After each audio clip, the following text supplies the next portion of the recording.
আপনি?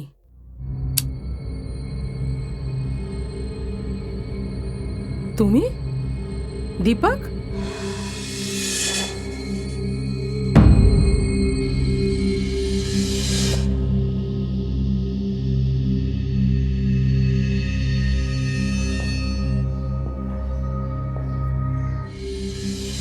মা কালী, তুই আগের থেকে আরো সুন্দরী আর সেক্সি হয়ে গেছিস।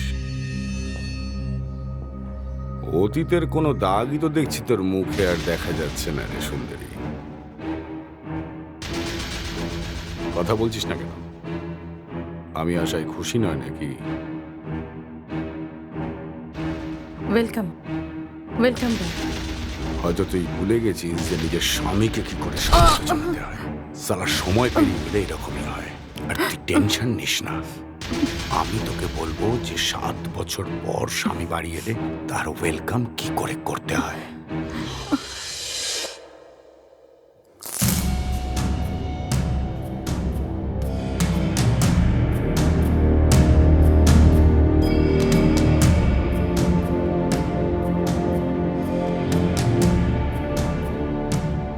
আমি তোর সাথে এরকম কেন করছি জানিস না? বলবো। এইভাবে কি দেখছিস? তোর কি মনে হয় আমি কিচ্ছু জানতে পারবো না যে তোর আর রঞ্জিতের মধ্যে কি চলছে? আমার বাড়ি ছেড়ে তুই এখানে রঞ্জিতের বাড়িতে কেন? বউ তো তুই আমার, তাই না? হ্যাঁ বল। ওখানে ভয় লাগতো একা থাকতে। ভয় পেতিস তুই? কিসের ভয় তোর এত? সম্মান চলে যাচ্ছিল তোর ওখানে, নাকি পুরুষ ছাড়া তুই ঘুমোতে পারছিলি না? সেই জন্যই তো এখানে এসেছিস রঞ্জিতের বিছানা গরম করতে। সালা কি সময় এসে গেল! বিয়ে করে একসাথে থাকার কথা আমার সাথে, একটু সময় খারাপ কি হলো? তুই অন্য একজন পুরুষকে তোর সঙ্গী বানিয়ে নিলি, নতুন কথা আর প্রতিশ্রুতির সঙ্গে। কত বিশ্বাস করতাম তোকে, নিজের থেকে বেশি ভালোবাসতাম তোকে। আর তুই আমাদের দুজনের সম্পর্কটাকে মজা বানিয়ে ফেললি। কত খিদে ছিল তোর শরীরে যে তুই আমার জন্য অপেক্ষা করতে পারলি না? আমি তো জেলেই গেছিলাম, মরে তো যাইনি। আর ফিরলো তো তোর কাছেই আসতাম, তাই না? শরীরের খিদে আমাদের দুজনের সম্পর্কটাকে জ্বালিয়ে ছাড়খাড় করে দিল। শাস্তি তো পাবি, আর দেবো আমি। শয়তান, বিশ্বাসঘাতক, তোকে আমি ছাড়বো না। তোকে নিশ্চয়ই শাস্তি দেবো। প্লিজ নে নে।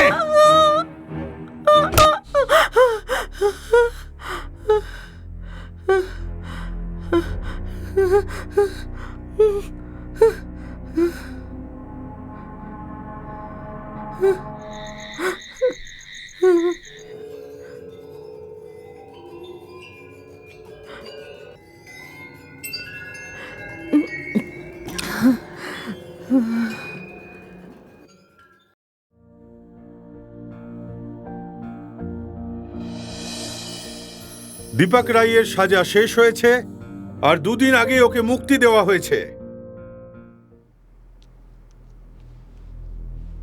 এই দীপক মুক্তি পেল কি করে? আমি আগেই বলেছিলাম এরকম কিছু একটা ঘটতে চলেছে। তা না হলে আমি ওরকম একটা ভয়ঙ্কর দুঃস্বপ্ন কেন দেখতাম? নিজের ভয়কে নিয়ন্ত্রণে রাখার চেষ্টা করো আরতি, আর সাহস রাখো, তাহলে আমরা দীপকের মোকাবিলা করতে পারবো। কোথা থেকে আনবো আমি এত সাহস? তুমি তো চেনো দীপককে, আমি ওর বউ ছিলাম। তুমি তো জানো কেউ যদি আমাকে বাজে চোখে দেখতো তাহলে ওর কি অবস্থা করেছো। এখন এখন আমি তোমার সঙ্গে থাকছি, জানি না এখন ও আমার সঙ্গে কি করবে, তোমার অবস্থাটাই বা কি করবে। এসব ভেবে আমি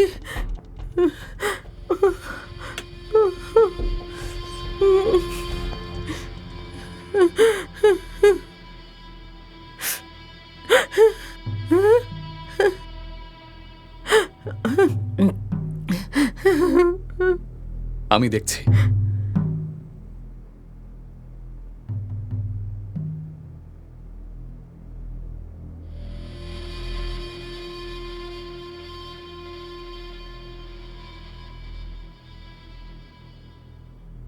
বাড়ির ভেতরে আসতে বলবি না? ভেতরে আয় না।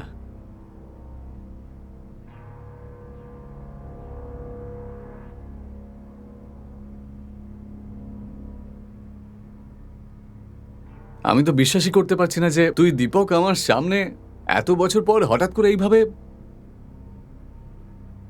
রঞ্জিতের তো বিশ্বাসই হচ্ছে না, কারণ ওর কোনো অপেক্ষা ছিল না। কিন্তু তুই, তোর তো বিশ্বাস ছিল না যে আমি ফিরে আসব। তুই তো আমার বউ না শেষ অবধি, ঠিক কি না বল? আরে ছাড় না এসব, আগে বল তুই ছাড়া পেলে কি করে? আজীবন কারাগারে সাজা তো 7 বছরে পূর্ণ হয় না, তাই না? যখন ভাগ্য ভালো থাকে আজীবন সশ্রম কারাদণ্ড 7 বছরে শেষ হয়ে যায়। কিন্তু যবে থেকে এই শহরে এসেছি তোদের দুজনের ব্যাপারে শুনলাম, তখন বুঝতে পারছিলাম না যে আমি সাজা কেটে ফিরলাম নাকি আজ থেকে শুরু হলো। তুই আমার বউ আর তুই আমার বন্ধু। আমি কে? কাবাব মে হাড্ডি, হাড্ডি গই জেল, আর তোরা দুজন কাবাব খেলি। সালা ওই 2 ইঞ্চির গর্তে জীবন, সম্পর্ক সব ঢুকে গেল। ভালোবাসা, প্রেম, বিশ্বাস সবকিছু। বেঁচে থাকলো শুধু শরীরের খিদে। কে এলো কে গেল, কে এলো কে গেল, তাতে কি বা যায় আসে? চাই তো শুধু পুরুষ আর শরীরের খিদে মেটানো। অনুভূতি গাধার পেছন দিকে চলে যাক, তারপরও তাতে কি যায় আসে? ভেবেছিলাম জেল থেকে ফিরে বউয়ের কাছে এসে আমি শান্তি মতো করে বাঁচতে পারবো, আবার একটা শান্তির জীবন কাটাবো। কিন্তু বউ, সে তো আগে থেকেই হাউসফুল। আমার জন্য তার কাছে আর কোনো জায়গা নেই। যা হয়েছে সেটা ভুলে যাও, মাফ করে দাও আমায়। আমি যা করেছি তার জন্য আমি অনুতপ্ত। আমাকে যেভাবেই হোক তোমার জন্য অপেক্ষা করা দরকার ছিল, কিন্তু কিন্তু আমি বিপথে চলে গেছিলাম। হয়তো হয়তো আমি তোমার যোগ্যই নই। আমার এই দোষের জন্য আমায় ক্ষমা করে দাও, মাফ করে দাও আমায়।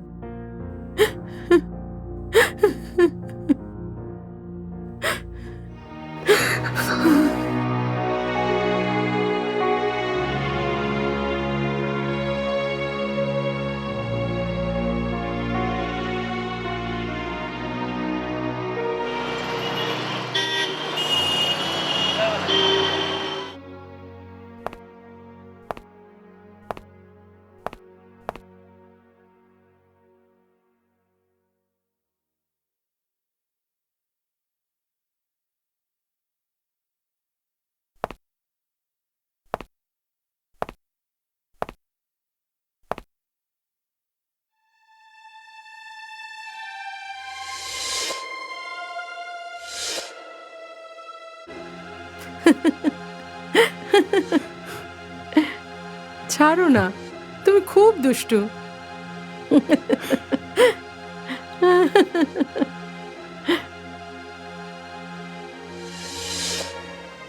বিয়ে করেছি তোকে, আদর তো আমি করব, তাই না?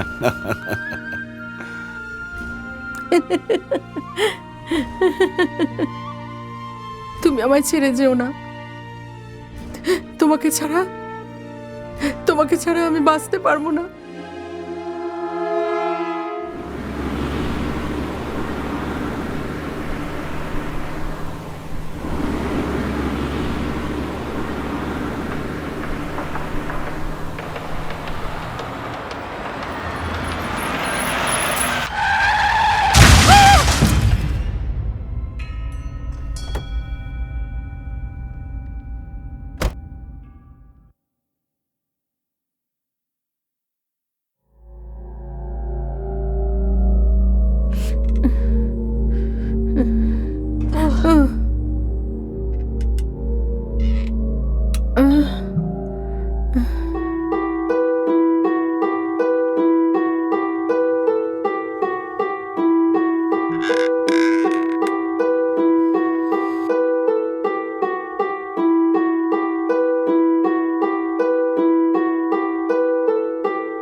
Relax sister, now follow this. Deepak, মেয়েটা কোনো বড় ডিপ্রেশনের মধ্যে দিয়ে যাচ্ছে, আর সেই জন্যেই আত্মহত্যা করার চেষ্টা করছে। ডাক্তারবাবু, আমি শুধু এইটুকু জানি যে এটা একটা মেয়ে, আর ও আমার গাড়ির সামনে এসে প্রাণ দিতে চেয়েছে। এর থেকে বেশি আমি ওর ব্যাপারে কিছুই জানি না। দীপক, যে ডিপ্রেশনের মধ্যে দিয়ে যাচ্ছে, ও এই কাজটা আবার করতে পারে। তাই বলছি, you have to be very careful. Got it? Thank you. Thank you doctor.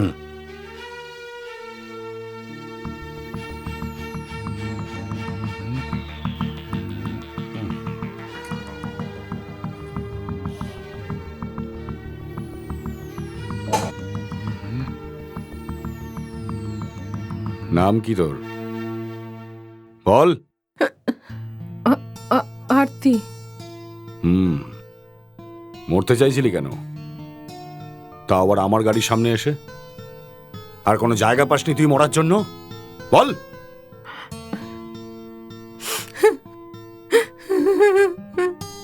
বন্ধ করে সব নাটক। সত্যি করে বল, কি জন্য মরতে চাইছিলি? বল। মরতে কেন চেয়েছিলাম কি বলবো? মানুষের দুর্ভাগ্য যখন খুশির সব দরজাগুলো বন্ধ করে দেয়, তখন দুঃখের বোঝা নিয়ে মানুষ আর কতদিন বেঁচে থাকতে পারে? আঁকা বাঁকা কথা বলবি না। সত্যি করে বল, তোর প্রবলেমটা কি? বল। সেটাই তো বুঝতে পারছি না, কোথা থেকে শুরু করব। আজকের যুগে গরিবের ঘরে যখন একটা মেয়ে জন্মায়, তখন তারা খুশি হয় না। তারপরে 10 বছরের যখন ছিলাম, তখন মা বাবা উপরে চলে গেল। পরিবারের এমন কেউ ছিল না যে আমার দেখাশোনা করে। আমার মাসি আমার উপর দয়া করে আমাকে তার সাথে করে এখানে নিয়ে আসে। কিন্তু এই দয়া মায়া সবকিছুই একটা মুখোশ ছিল। ও তো অপেক্ষা করছিল আমি কখন বড় হয়ে উঠি। আর যখন আমি যুবতী হয়ে গেলাম, আমাকে সে বেচে দিল। যেখানে যেখানে দেহ নিয়ে ব্যবসা হয়।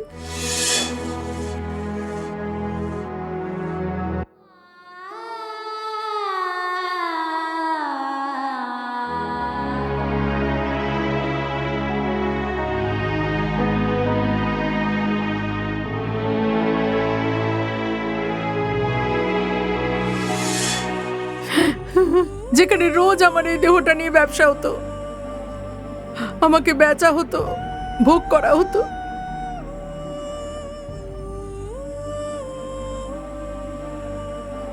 খুব মজা হলো, কালকে আবার আসবো। এই নাও বকশিস।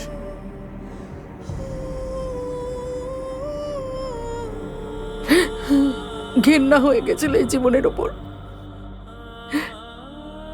তাই তাই একদিন সুযোগ বুঝেও ওখান থেকে ভেগে গেলাম। ভাবলাম কি যে মৃত্যুর পথটাই বেছে নিয়ে।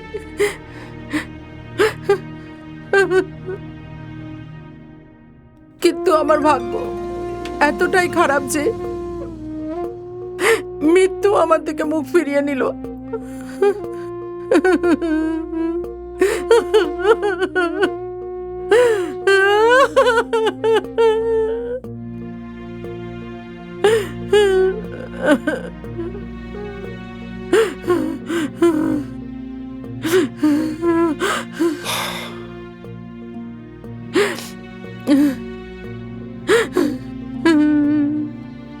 মৃত্যু তো তোর হয়নি। এবার বল, কি করবি এরপর?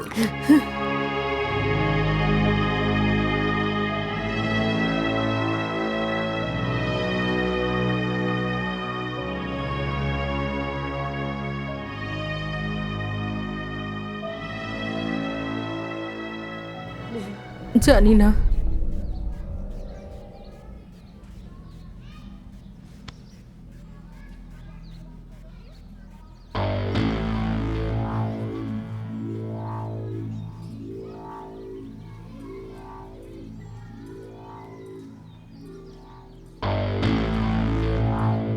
ছটা গুলি আছে, একটা গুলি তোর মাথায়, আর দুটো এই মুরগি দুটোকে, আর একটা তোর পেছনে। বাকি যে কটা বাজবে তোর বুকে ঢেলে দেবো গুলি, ওপর থেকে নিচ অব্দি ছিঁড়ে দেবো। কিন্তু আমার কি দোষ বলুন সাহেব? ঠিক বলেছিস তুই, তোর ভুল নয়, কিন্তু এরপর তো ভুল করতে পারিস। আমি একটা ছবি দেখেছিলাম, কি যেন ডায়লগটা ছিল, দুঃখী বেশ্যা আর খুশি দালালের কথায় কখনো বিশ্বাস করবে না। বুঝতে পেরেছিস তুই? বুঝে গেছি, কিন্তু 1,00,000 টাকা দিয়ে ওকে আমি কিনেছিলাম সাহেব। দিন রাত উল্টে পাল্টে হিসেব বুঝে নিয়েছিস, আরো কিছু বাকি থাকলে বল, এখনই হিসেব মিটিয়ে দিয়ে যাচ্ছি। হয়তো তুই আমাকে চিনিস না ভালো করে, শহরের প্রত্যেকটা থানায় আমার বায়োডাটা ঝোলানো আছে। 30 বছর বয়স, তার 20 বছর জেলে কাটিয়েছি। আমায় মাফ করে দাও, আমার কিছু চাই না, আমাকে ছেড়ে দাও। আপনি ওই মেয়েটাকে বলে দিন ও পুরোপুরি মুক্ত। হ্যাঁ হ্যাঁ মুক্ত। নিজের কথা যেন ঠিক থাকে, না হলে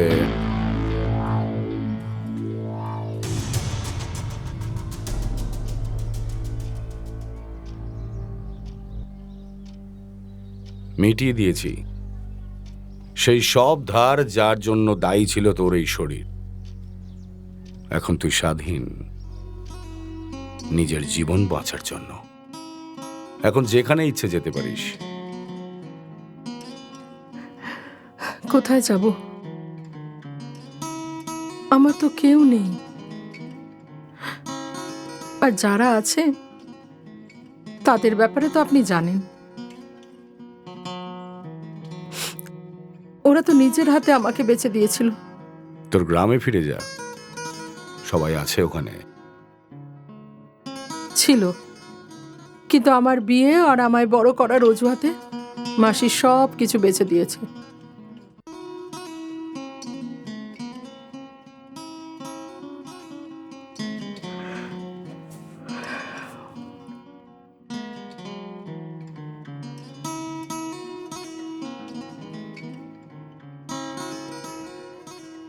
একটা কথা বলি,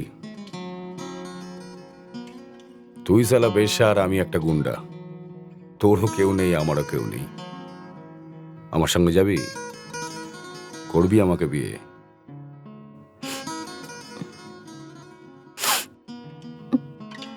আমি এসবের যোগ্য নই। তাহলে যোগ্য হয়ে দেখা।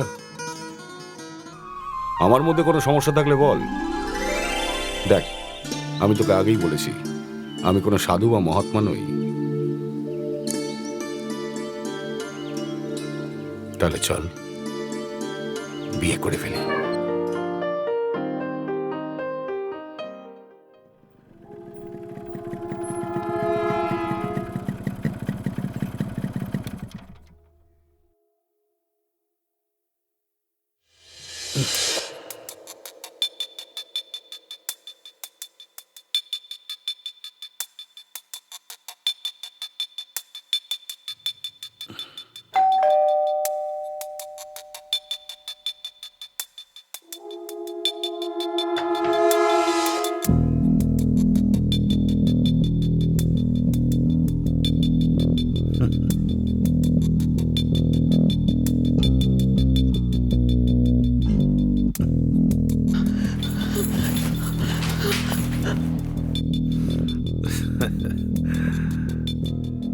দীপক রায়, হ্যাঁ?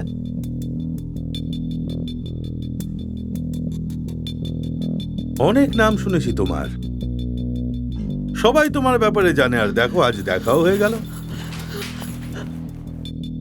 কিন্তু একটা কথা বলি, এই আলাপে ঠিক মজা হলো না। কাজের কথাটা বলে ফেল পান্ডে। কি বলিবে? পান্ডে? না কোনো শ্রী, না কোনো শ্রীমান, ডাইরেক্ট পান্ডে?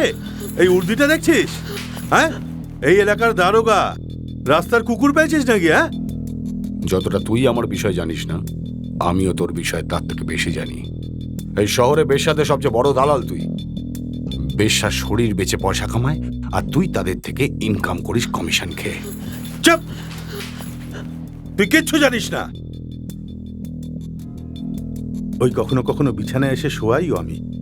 জিজ্ঞেস কর না, যে তোর গা ঘেঁষে দাঁড়িয়ে আছে। আমার সাথে এরকম করেছে অনেকবার, কিন্তু এরকম নয়, পুরো লিংটি হয়ে। ওর জীবনের সেই প্রত্যেকটা পাতাকে আমি পুড়িয়ে ফেলেছি, যেগুলো জীবনকে প্রচন্ড কষ্ট দিয়েছে। এখন ও আমার স্ত্রী, আর আমার স্ত্রীর সম্বন্ধে যদি আমি একটা কথা শুনি তো কি করবি তুই? আরে 2-4টে লোক ডেকে একে দিয়ে তুই বেশ্যাবৃত্তি করাস বলে ফাঁসিয়ে দেবো তোকে। না, আর তারপরে লক আপে কি হবে তুই ভাবতেও পারছিস না। যে বেশ্যাটাকে তুই বউ বানিয়েছিস না, সেটাকে আবার বেশ্যা বানাতে আমার 2 মিনিট লাগবে। আরে এরকম মেয়েদের সিঁদুর পরানো হয় না, আর না এরকম মঙ্গলসূত্র পরিয়ে এরকম সম্মান দেওয়া হয়। তোর মাথায় কিছু নেই। এঁদো পুকুরে গঙ্গা জল খোঁজার চেষ্টা করছিস তুই, যার মধ্যে আগে থেকেই পাঁকে ভরা জল ভরে আছে।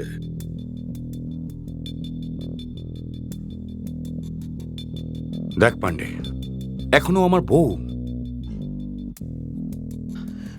আমি বিয়ে করেছি ওকে। ওর অতীত নিয়ে এইভাবে আমাদের জীবনটাকে নষ্ট করার চেষ্টা করিস না, অনুরোধ করছি তোকে। চলে যা এখান থেকে। হ্যাঁ, তো চলে যাব আমি, কিন্তু তার আগে তুই 1 ঘন্টা কোথাও ঘুরে আয়। আসলে একে ছাড়া আমারও চলে না। তোর এই গঙ্গায় ডুব দেওয়ার জন্য 1 ঘন্টা যথেষ্ট। চল যা। আরে যা না।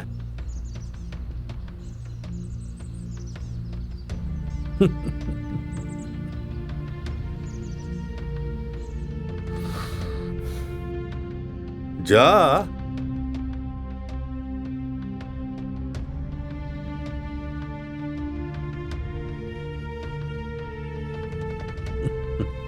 কি রে, 1 ঘন্টা যথেষ্ট না? হ্যাঁ,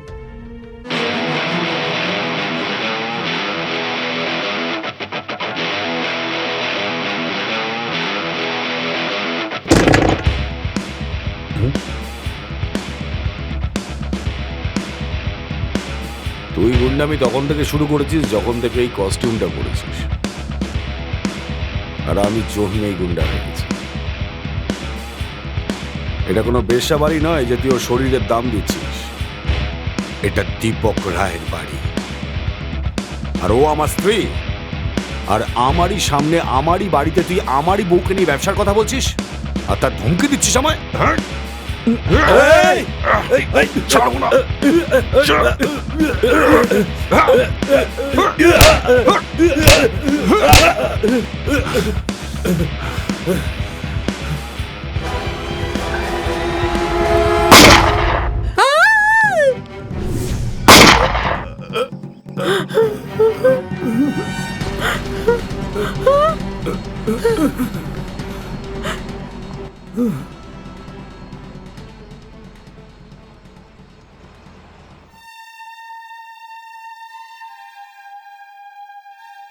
সমস্ত সাক্ষী এবং প্রমাণ বিচার করে এই আদালত এই সিদ্ধান্ত নিয়েছে যে দীপক রায় ইন্সপেক্টর দেবরাজকে খুন করেছে।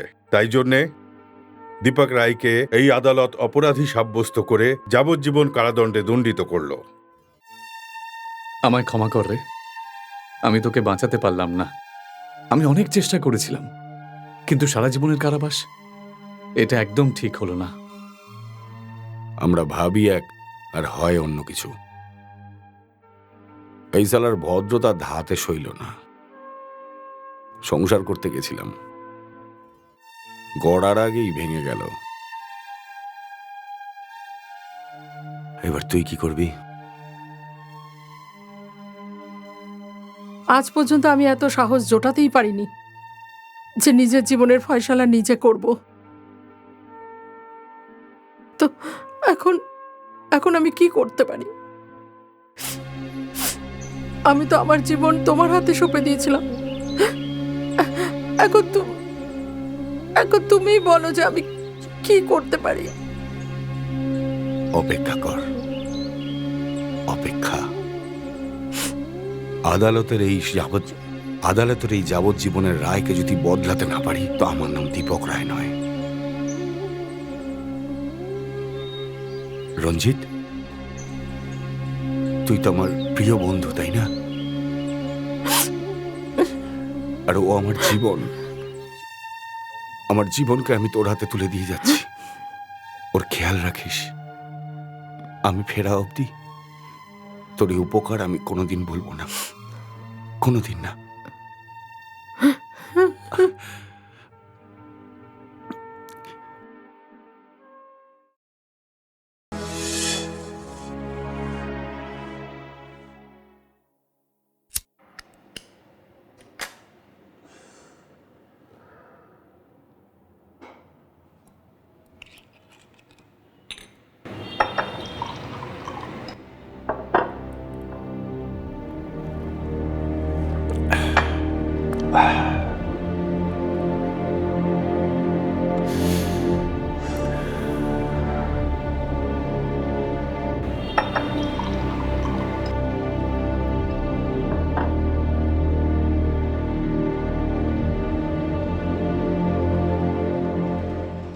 তুমি আমায় ছেড়ে যেও না।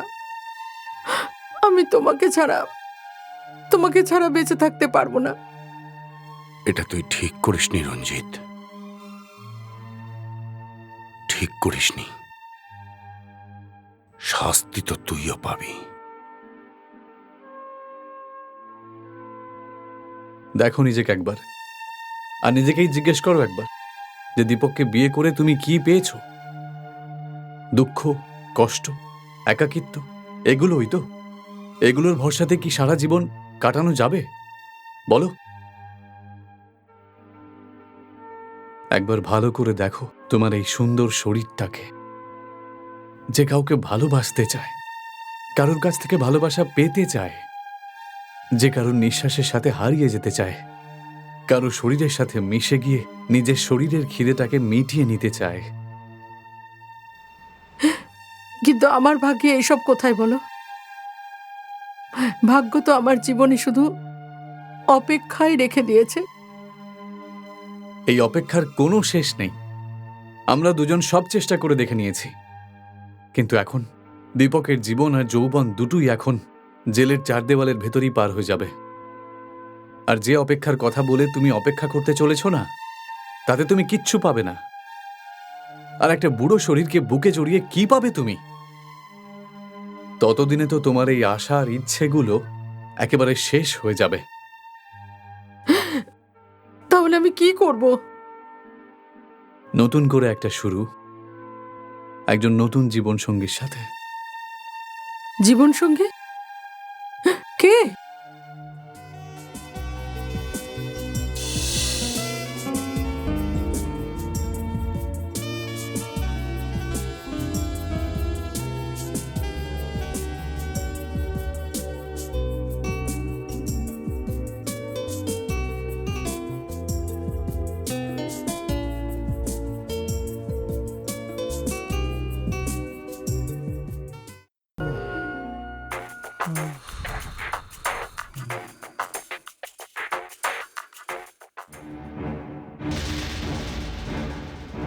ওই দিন আমার একটা ভুল পদক্ষেপে আমার পুরো জীবনটা তছনছ হয়ে গেল। সেদিন থেকে আজ পর্যন্ত আমার দেহ নিয়ে শুধু খেলা করেছো তুমি, আর আমাদের এই সম্পর্কটার কোনো নামই দিতে পারোনি। হ্যাঁ, রক্ষিতা, এই সম্পর্কটার এটাই নাম, তাই না? হ্যাঁ, তোমার আর দীপকের মধ্যে কত পার্থক্য। দীপক একজন বেশ্যাকে স্ত্রী বানিয়েছে, আর তুমি একজন স্ত্রীকে রক্ষিতা বানিয়ে দিলে। Shut up!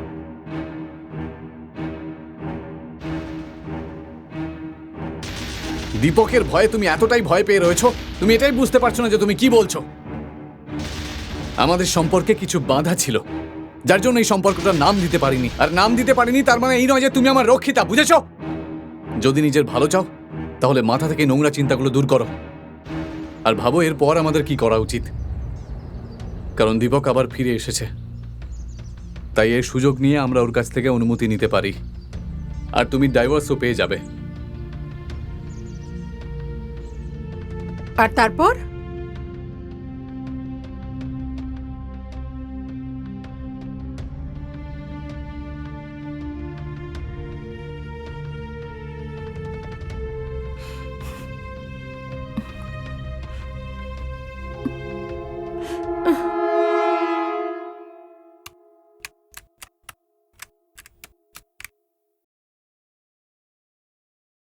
তুই আমার কাছে এলি, ভালো লাগলো, থ্যাংক ইউ। এইভাবে বলো না প্লিজ। আমি তোমার সঙ্গে যা করেছি তার জন্য আমি খুব লজ্জিত। একা ছিলাম, বিপথে চলে গেছি,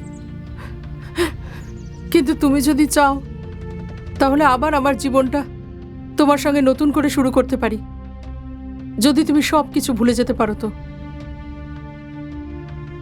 ঘাটা টাটকা, সারতে সময় লাগবে। এটা কেন বলছো না যে আমার এই দোষটা ক্ষমা করার যোগ্য নয়, তাই না?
কি হলো? 7 বছর ধরে তৃষ্ণার্ত, কষ্ট পেতে দে আমায়। আমার ভাগ্যটাই এরকম।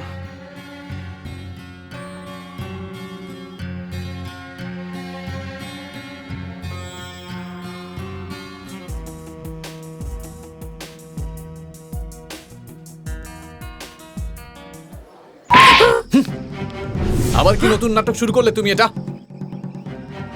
নাটক? কি নাটক? তুমি দীপকের সঙ্গে দেখা করেছিলে না, আর তাও ওর বাড়িতে গিয়ে? হ্যাঁ, গেছিলাম। নিজের স্বামীর সাথে দেখা করা কোনো অপরাধ নাকি? হ্যাঁ, অপরাধ। যখন তুমি আমার সাথে জীবন কাটানোর সিদ্ধান্ত নিয়েছো তখন তুমি তোমার স্বামীর সাথে দেখা করতে পারো না? যেটাকে তুমি অপরাধ বলছো সেটা ওই স্বামীর প্রাপ্য, যেটা বিগত 7 বছরেও পায়নি। এই দেখো আরতি, তুমি আমার, শুধু আমার, আর আমি এটা সহ্য করতে পারবো না যে তুমি অন্য কারুর কাছে গিয়ে আমার ভালোবাসাকে অপমান করো। বুঝতে পেরেছো? কেন? আমার স্বামী তো সহ্য করে নিয়েছে। এই, ও বাধ্য ছিল, সেই জন্য ও এরকম করেছে। দীপক তোমার বেইমানি সহ্য করতে পারে, কিন্তু আমি নয়। তাই শুনে রাখো, নিজের সম্পর্কের সীমানাটাকে বোঝো আর ওর থেকে দূরে থাকো। না হলে কি হুমকি দিচ্ছ আমাকে? হুমকি দিচ্ছি না, আমি সম্পর্কে সৎ থাকার জন্য উপদেশ দিচ্ছি তোমাকে। সম্পর্কে অসৎ থাকলে সম্পর্ক শেষ হয়ে যায়, আর সবাই সেটা সহ্য করতে পারে না, আর আমি তো সেটা একেবারেই না।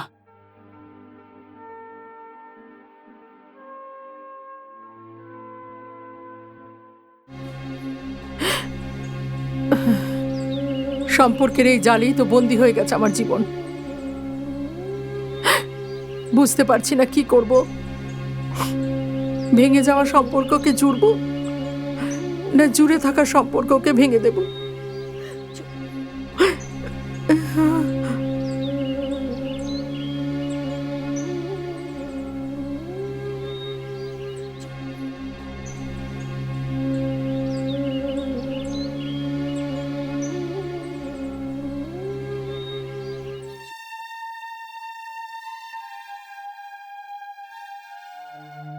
তুমি যদি চাও তো আমি আবার নতুন করে জীবনটা তোমার সঙ্গে শুরু করতে চাই।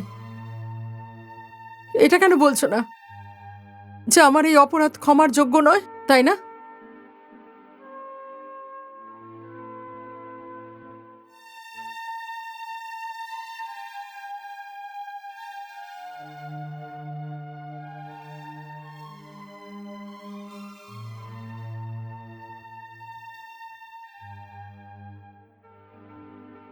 তুমি এমনটা কেন করছো?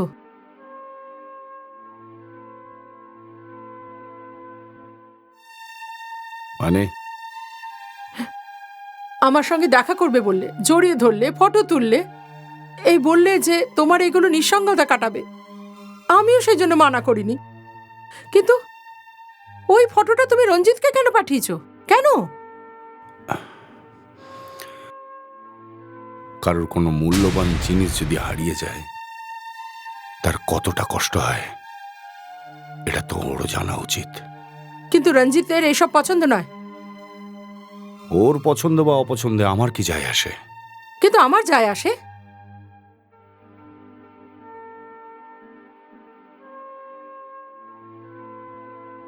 কেন আমার জীবনটা একটা কাটা ঘুড়ির মতো করে দিতে চাও?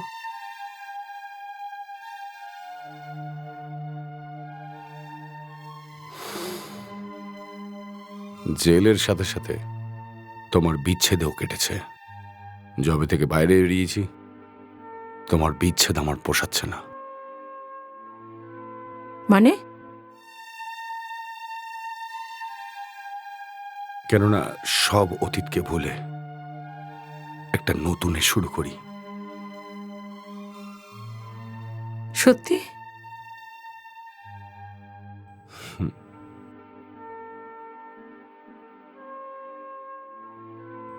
বিশ্বাসই হচ্ছে না তুমি আমায় মাফ করে দিয়েছো। ভুলে যাও সব পুরনো কথা। যে আনন্দগুলো আসছে সেটার বিষয়ে ভাবো, যেটা এবার আমি পেতে চলেছি। এই সময়টার জন্যই তো আমি অপেক্ষা করছিলাম। যে আনন্দ আমি তোমার থেকে পেয়েছি তুমি চলে যাওয়ার পর কোথাও পাইনি আমি। কেন? রঞ্জিত দেয়নি? প্লিজ ওর নামটা মুখে এনো না। আমি খুব অনুতপ্ত। ওর নাম নিয়ে তুমি আমাকে আর লজ্জায় ফেলো না প্লিজ। সময় পেরিয়ে গেছে, কিন্তু তুই এখনো একই রকম আছিস। সেই সৌন্দর্য, তোকে দেখে যে কেউ পাগল হতে পারে। যা কিছু আমার সব তোমার, শুধু তোমার। সব দূরত্ব আজ মিটিয়ে দাও, যেটা অনেক বছর আমাদের মধ্যে রয়ে গেছে।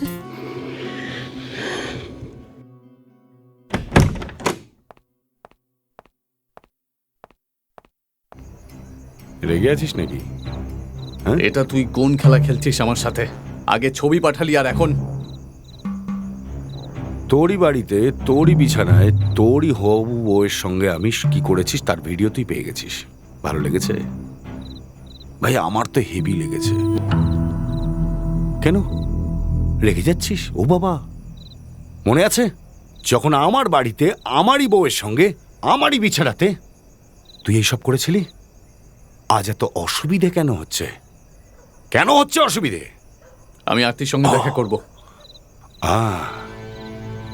ও তোর সঙ্গে দেখা করবে না, ও এখন আমার বউ। ভালো এটাই হয় যে তুই ওকে ভুলে যা।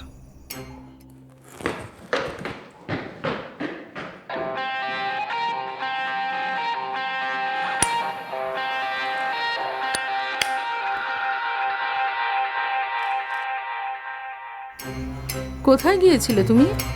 তুমি যেটা করলে সেটা কিন্তু একদম ঠিক করনি আরতি। তুমি তুমি এখানে? দীপক কোথায়? আমার প্রশ্নের কিন্তু এটা উত্তর নয়। কি উত্তর দেব? আমি যে ভুল করেছিলাম সেটা এখন শুধরাতে চাই। ভুলে যাও আমায়। আমাদের সম্পর্কটার এখনো কোনো নাম নেই, আর ভবিষ্যতেও কোনো নাম হবে না। একটা কথা বলবো, তুই বেশ্যা ছিলি আর বেশ্যাই থাক। স্ত্রী আর প্রেমিকা তুই কোনোদিনও হতে পারবি না। গালাগা দিচ্ছ আমায়? গালাগাল? হ্যাঁ, আরে তোর মতন মেয়েকে তো গালাগাল দিলে গালাগালের অসম্মান হবে। কিন্তু কি আর করব, তোর অভ্যেস হয়ে গেছে তো, তাই তোকে ছাড়তে পারছি না আমি। সরে যাও আমার সামনে থেকে, আমায় যেতে দাও। তুই বেইমানি করেছিস বলে দীপক তোকে ক্ষমা করতে পারে, কিন্তু আমায় ছাড়ো। আমি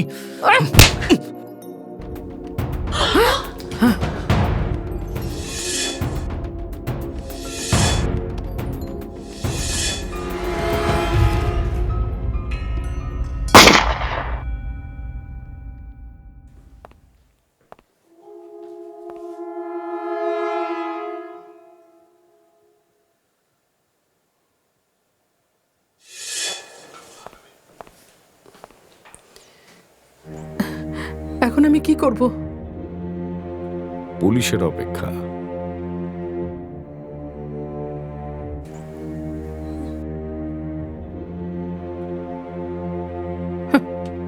খেলাটা ভালোই খেললে তুমি, আমাদের দুজনকেই গুটি বানিয়ে দিলে।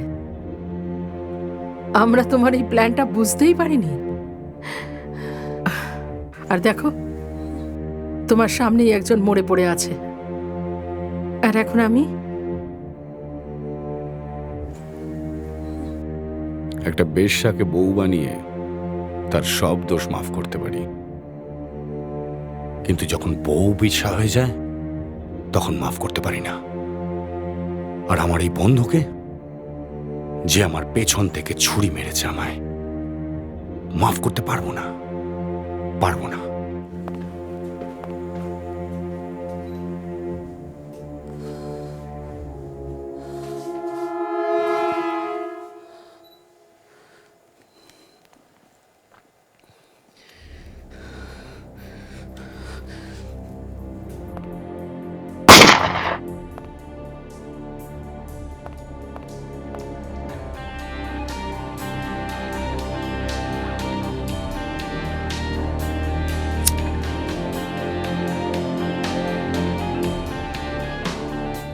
স্বার্থপর এই পৃথিবীতে কেই বা কার হয়?